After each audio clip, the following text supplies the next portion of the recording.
Alright everybody, welcome back to Barbells and Burnouts. Alright, we are here reviewing not an American car, which you guys can see, a beautiful, beautiful Evo. Which Evo is this? It's a 2003 Evo 8. Alright, and this is Anthony, guys. This is his car. So tell me about your build. It's a 03 Evo 8. It's got a stock rod 2.0. Eagle rods, Wesco pistons, HKS 264, 272s, Super Tech dual valve springs. Other than that, I mean, nothing really crazy to it. Stock intake manifold, been cut open, ported out, welded back together.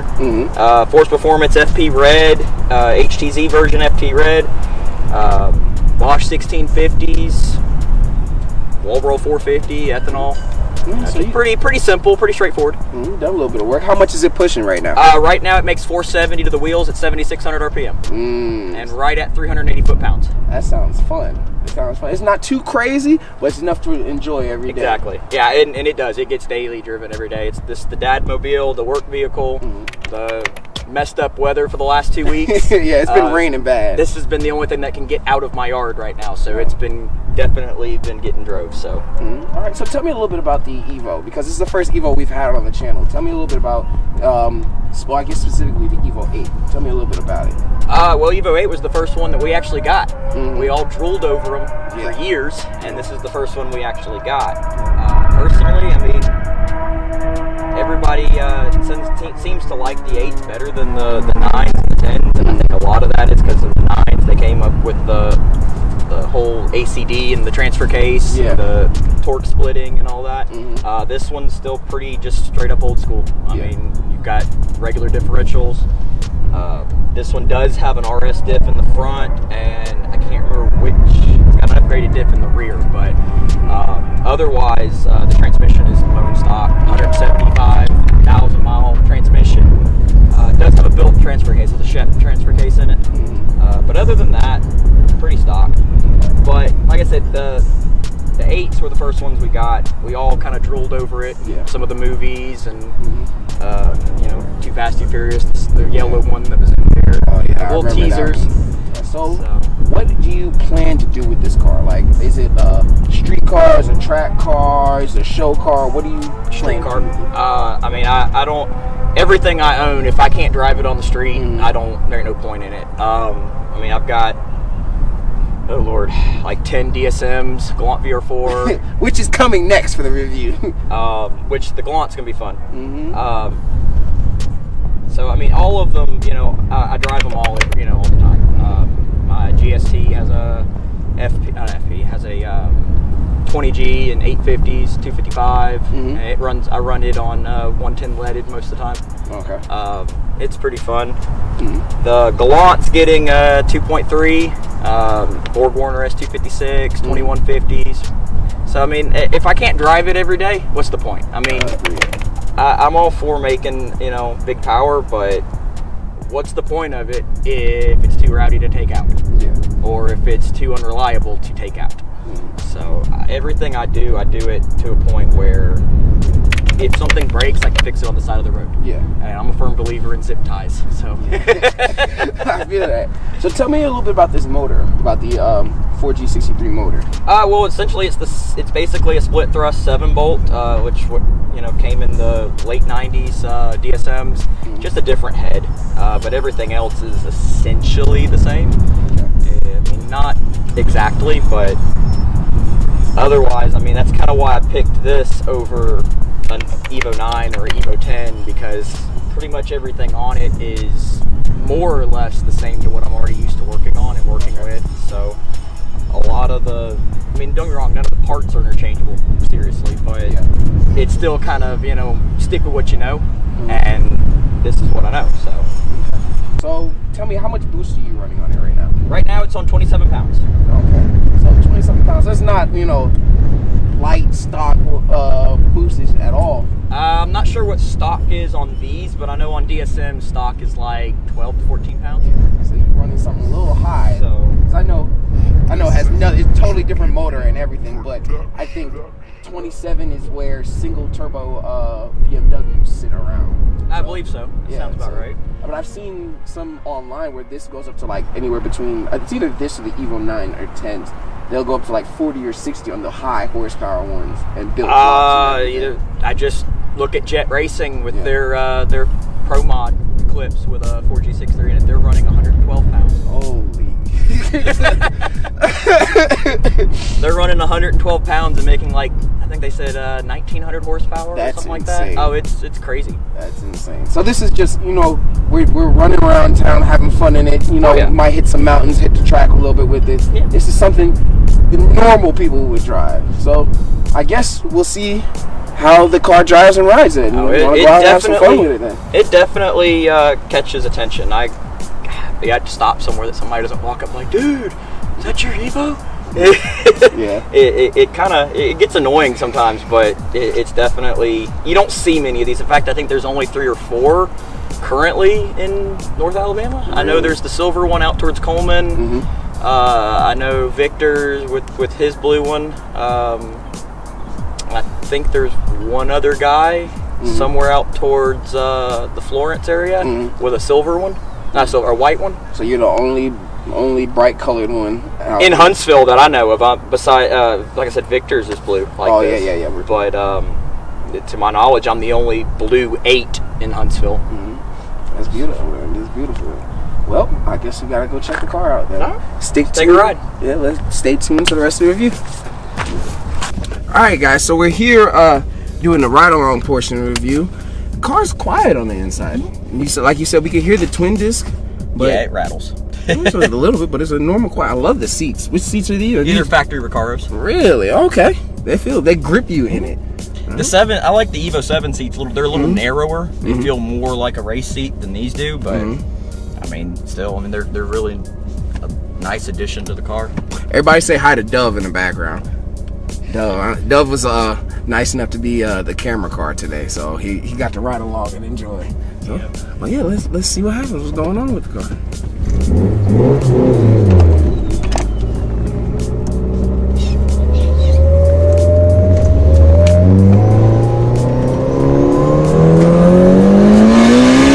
Ooh, she does. She got a little pull on her too, and she grips. So that was almost like a dig roll. Well, like a almost dig. Almost. It was good. It gripped instantly. No spin, nothing. I see what you mean about it wanting to go a little bit like that. Like I said, the toe's zeroed out. So I mean, it don't really. You let go of the wheel, it'll go straight, but it ain't like your normal daily driving car where you let go of the wheel and it just automatically returns to straight. Yeah, I get it. How'd you feel about that pull, though? That was nice. Yeah. And coming around the turn, it didn't feel like it was gonna slip or nothing. No. Yeah, it don't. I've got it set. It revs out to 8,500. Oh. That's forever. Owning an S2000, that's forever.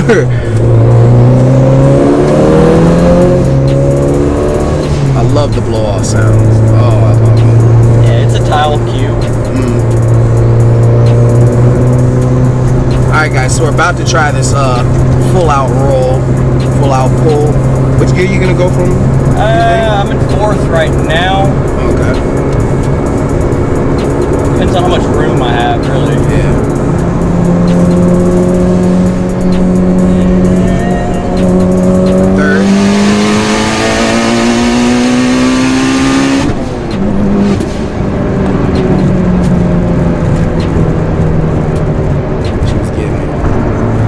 What is the full suspension setup that you've done? Well, I mean, other than the Team Flex Z coilovers, the rest of it's stock. Okay.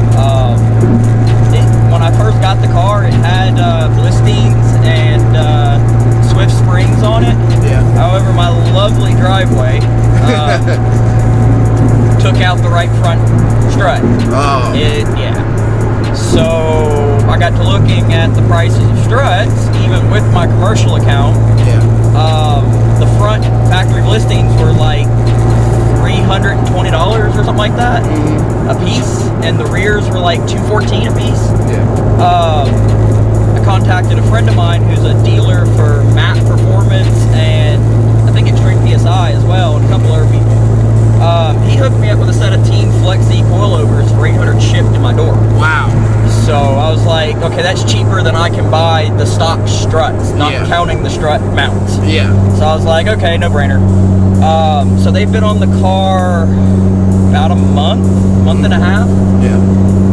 But the rest of the suspension is pretty much bone stock, except for the rear diff bushings, they're poly. But everything else is pretty much just bone stock, 180. Matter of fact, we just hit 180,000 miles. Oh, congratulations. Doing something fun. 180,000 miles now, or miles on the car, and we just out here running things. All right, guys. So I'm driving the Evo, and this twin disc is fun. I stalled out like 3 times. This is really fun. This is really interesting. This is my first twin disc car. Oh man. But I feel what you're saying about the zero camber. I feel like zero toe, yeah, that's what I meant. Zero toe. It's ready to go. Yeah, like you just tap the wheel in either direction and it goes. So you guys are gonna see Alex have fun again from a stop. Cause that was I kind of got it on the 3rd try or 4th try, but that first try was bad. Oh yeah. Like I said, you kind of have to play. Have to play with the leg a little bit. All right, here we go. There you go. Yeah. Like I said, the trick is just kind of slip it a little bit. Oh, the car wants to go. The car really wants to go.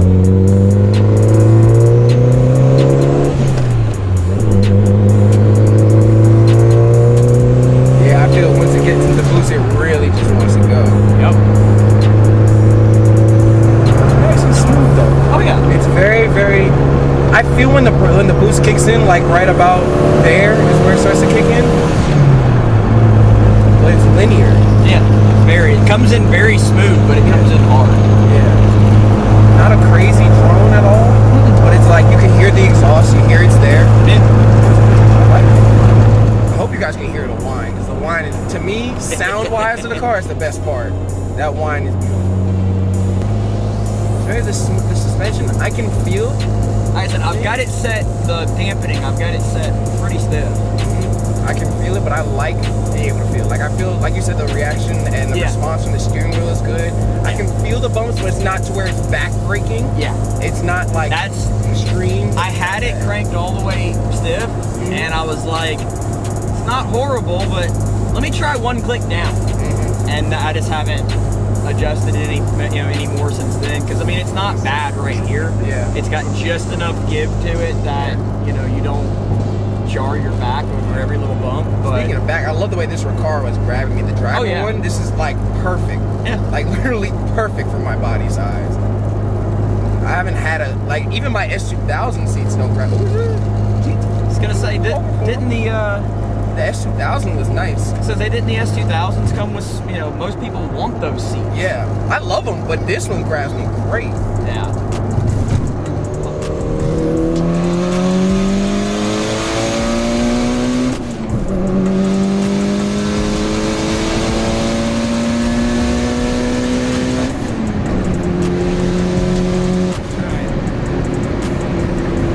That was nice. That was nice. That one felt good. It was nice and linear. Oh yeah. I didn't feel any, like I thought it was like I was gonna get some type of kind of a crab walk or anything. I didn't get anything. No. It don't get crazy or anything. It's just when it comes in, you definitely feel it. Kind of grabs the steering wheel from you a little bit. Yeah, that was really nice. Linear, smooth. I can see why you want to daily this, because you can get out the hole quick. Yep. But you can zip in and out of traffic, get where you need to go, but you can chill on it too. Like we're chilling on it right now. Yeah. And gas mileage not horrible. Yeah. On ethanol, but it's definitely not great.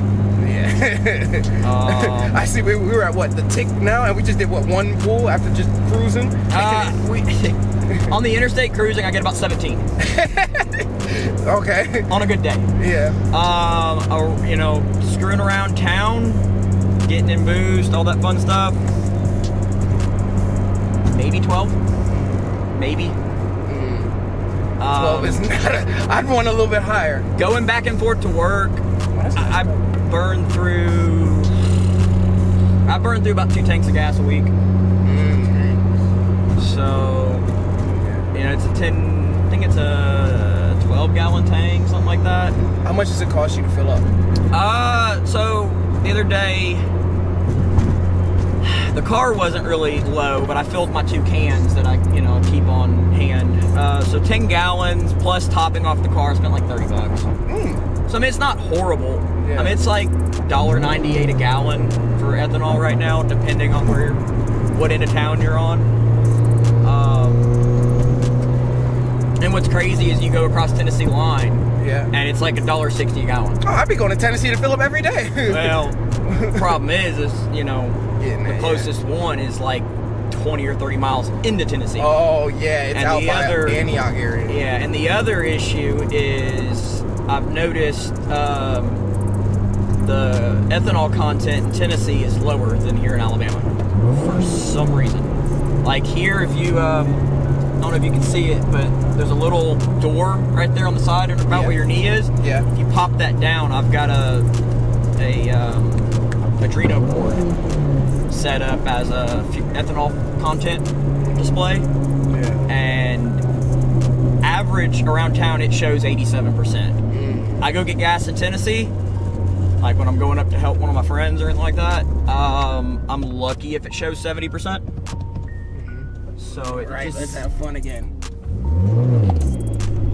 There you go. It just seems like the content in Tennessee is lower. Same with Georgia.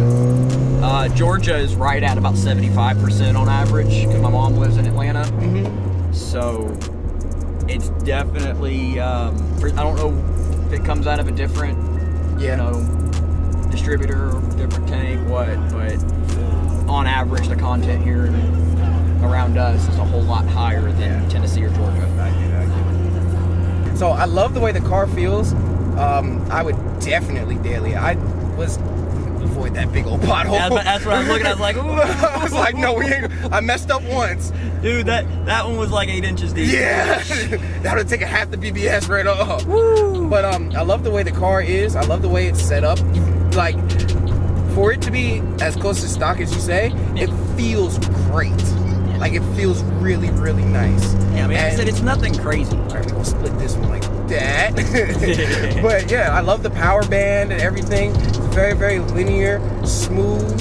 You can feel it wanting to kick you in the butt, but like it doesn't really like kill you. You know, it's not. I'm not gonna hit a wall with it. You know. So I really, really like it. So thank you for allowing me to do this review, Anthony. No problem. We're definitely and get ready to go do this, but we definitely have something coming up for us. He has what, the Galant? Yeah, waiting got a for 92 Galant VR4. That'll be coming up real soon with a 2.3 stroker. So look out for that one. Remember, guys, to share and like and subscribe. Also comment, guys. I want to hear what you guys feedback about the car. What else you guys want to see? I'm gonna get into it.